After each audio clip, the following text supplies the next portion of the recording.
योद्धा 1991 पर रिलीज हुआ एक हिंदी एक्शन फिल्म है। इस फिल्म की जो मुख्य कलाकार है वो है सानी देओल, संजय दत्त, संगीता बिजलानी, शिल्पा शिरद्वार। इस फिल्म में हम डैनी डांचोपा पाराशॉल को भी देखेंगे। फिल्म की जो कहानी है वैसे शुरू होती है। हम देखते हैं कि करण जो है सानी देओल एक लॉयर है और उसके पिता है जर्नलिस्ट चरणजीत जो एक अपराधी चक्र को पकड़ना चाहती है और इस वजह से वो एक हवेली में जाती है और हम देखते हैं कि इस हवेली में बैठक होती है एक अपराधी चक्र का और अपराधी चक्र की लीडर है धागा जो है जस्टिस देशमुख अग्निहोत्री। और हम देखते हैं कि इस बैठक में हम धागा की एक सहयोगी को देखते हैं, वो है चारणलाल जो है पाराशॉल। अगर हम देखते हैं कि करण की जिस बस्ती में रहती है, इस बस्ती को कुछ लोग खाली करना चाहते हैं, इसलिए करण एक केस लड़ती है और केस वो लड़ती है विद्या के साथ। विद्या है संगीता बिजलानी, है जस्टिस देशमुख अग्निहोत्री की बेटी विद्या अग्निहोत्री। यहाँ पर हम देखते हैं कि विद्या और करण अपने देशमुख से मिलने आती है और यहाँ पर कुछ लोग आती है देशमुख उर्फ धागा को मिलने और वो लोग कहती है कि वो चाहती है कि बस्ती को खाली कर और धागा अपने एक लोग सूरज जो है संजय दत्त को भेजती है बस्ती के लोगों को डरा धमका के लिए। और हम देखते हैं यहाँ पर सूरज जब बस्ती में जाती है और यहाँ पर करण आती है और दोनों के बीच बहुत लड़ाई होती है और दोनों की शत्रु बन जाती है। यहाँ पर हम देखते हैं कि एक दिन देशमुख सूरज को बुलाती है कि वो मादक कारोबार के मदद करने के लिए। बात हम देखते हैं कि सूरज मना कर देती है। वो अपने एक बंधु से कहती है कि सूरज की एक प्रेमिका था शिल्पा और उसको कुछ लोगों ने रेप करा था और रेप करने चाहा बट शिल्पा आत्महत्या कर ली क्योंकि सूरज उस टाइम नशे पे थे, वो कुछ नहीं कर पाई। शिल्पा मरने से पहले सूरज को ये कहा था कि वो मादक नहीं छुएगा और मादक व्यवसाय का ध्वंस करेगा।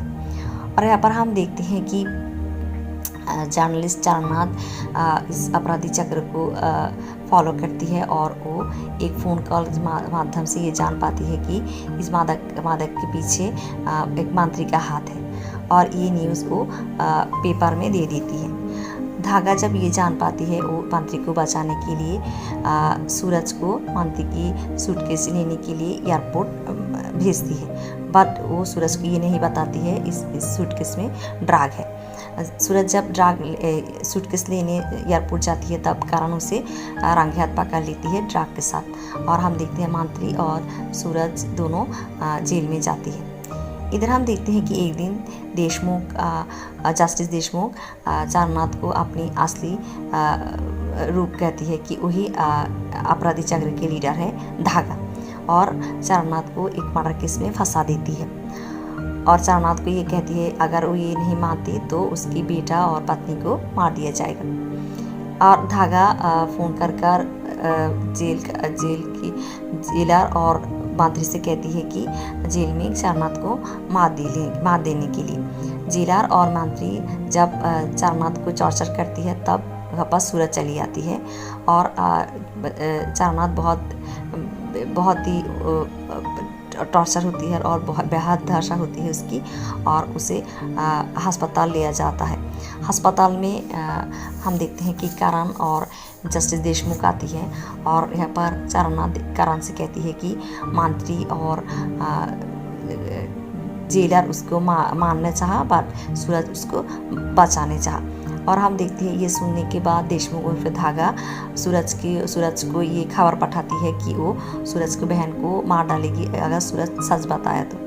और यहाँ पर हम देखते हैं कि करण भी सूरज के पास जाती है और उसे कहती है कि वो सच बताएगी पर सूरज अदालत में सच नहीं बताती। और हम यहाँ पर देखते हैं कि करण बहुत क्रोधित हो जाती है। वो जाकर जस्टिस देशमुख को मारधर करती है और कहती है कि उसके पिता जस्टिस देशमुख के सामने सब कुछ कहा था बट वो अदालत में कुछ नहीं करा, वो अपराधी चक्र के साथ जड़ित है। और यहाँ पर विद्या चली आती है और करण और विद्या में अनबन हो जाती है और करण को जेल में दिया जाता है।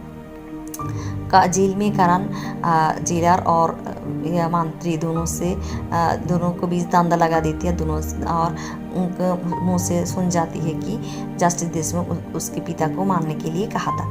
और जेलर और मंत्री दोनों लड़ाई करते हुए मार जाती है।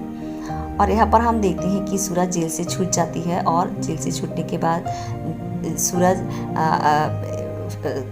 एविडेंस लेकर आती है और देशमुख को पुलिस के हाथ दे देती है। बाद देशमुख उर्फ धागा भाग जाती है और वो गोवा चली आती है।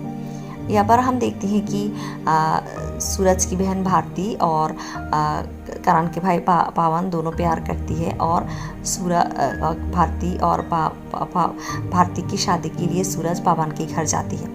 उधर हम देखते हैं कि करण जेल से छूटती है और विद्या के पास जाती है और जस्टिस देशमुख की सारी सच्चाई जानती है, और विद्या उससे माफ़ी मांगती है।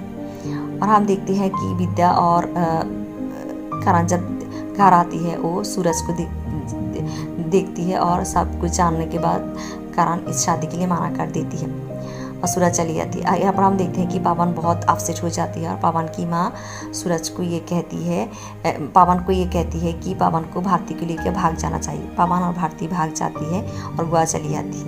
यहाँ पर हम देखते हैं कि गोवा पर जस्टिस देशमुख उर्फ धागा अपनी एक सहयोगी चारणलाल जो है पारसाल की यहाँ पर बहुत बड़े कारोबार है उसके पास जाती है काम के लिए। बाद चारणलाल उससे बहस करती है, छोटे काम देती है, बाद धागा ये नहीं करती, और धागा के पास धागा को मिल जाती है पावन और भारती, और वो पावन को बहुत पीटती है और भारती को नशे की इंजेक्शन लगा देती है, और वो पावन को उठा कर ले जाती है, चारणलाल के यहाँ भेज देती है। और यहाँ पर हम देखते हैं कि सूरज करण के पास जाती है भारती और पावन की खोज लेने के लिए, बात करण नहीं जानती। सूरज जाने के बाद करण की माता करण को ये कहती है कि वो जानती है कि पावन और भारती कहाँ है। वो कहती है कि वो गोवा में है। करण उसकी माँ और विद्या के लेकर गोवा चली जाती है। गोवा आने के बाद करण को भारती मिलती है नशे की हालत में, वो उसको घर ले आती है।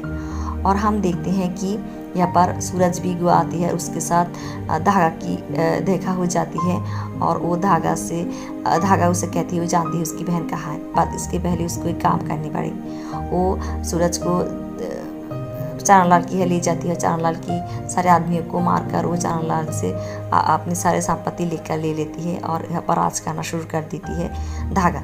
और वो सूरज को बताती है उसकी बहन की बारे में। सूरज उस जगह पर जाती है और यहाँ पर उसे करण मिलती है, दोनों के बीच बहुत लड़ाई होती है। और हम देखते हैं कि यहाँ पर भारती आती है और कहती है करण उसे बचाया। और हम देखते हैं कि दोनों समझ पाती है कि धागा उसको यूज़ कर रहा है, और सूरज और करण एक योजना बनाती है और पावन को बचाने के लिए। पावन धागा के पास है और वो विद्या को उसके पिता देशमुख के यहाँ भेजती है। विद्या जाकर अपने पिता से कहती है कि करण उसके छोड़ दिया है। और हम देखते हैं कि धागा एक पार्टी देती है, और इस पार्टी में सूरज और करण भेज बदल कर जाती है विद्या की मदद से। बट देशमुख उन लोगों को पकड़ लेती है और उन लोगों को बांध देती है, और वो ये करती है कि वो पावन को एक घड़ी कांटे से बांध देती है बुमा के साथ, और कहती है ये घड़ी की कांटे जब 12 बजेगा ये बम फट जाएगा। और हम देखते हैं कि सूरज और करण छूट जाती है और पावन को बचा लेती है। और यहाँ पर धागा चली जाती है, और धागा और करण सूरज की बहुत फाइटिंग होती है। धागा उन लोगों के ऊपर गोली करती है, और यहाँ पर करण और सूरज भी धागा को मार देती है। गोली लगने की वजह से सूरज मार जाती है। यहाँ पर पुलिस आती है और हम देखते हैं कि सभी लोग बहुत दुखी होती है। ऐसी समाप्त होती है इस फिल्म की। धन्यवाद।